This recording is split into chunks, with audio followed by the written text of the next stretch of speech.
សិនញីបងភ្លេចអតីតបើសិនញីលុបការចងចាំបើសិនបេះដូងនៅខាងស្ដាំខាងឆ្វេងចំហទូទេមិនចាំបាច់អីត្រូវឈឺចាប់មិនចាំបាច់អីត្រូវនឹកគេនឹកមនុស្សម្នាក់ដែលធ្លាប់ក្បែរមនុស្សដែលធ្លាប់ឲ្យខ្ញុំយំ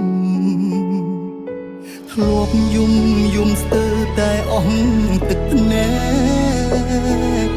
ធ្លាប់ស្រែកសួរមេឃមិនដេចធ្វើបាបខ្ញុំ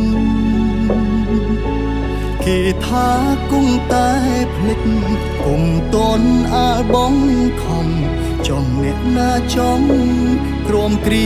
បែបនេះឈឺចាប់ខ្លាំងពេកឈឺពេកគ្រប់គ្រងខ្លួនឯងមិនបានបាត់បង់គ្រប់យ៉ាងស្ទើរឈួតលី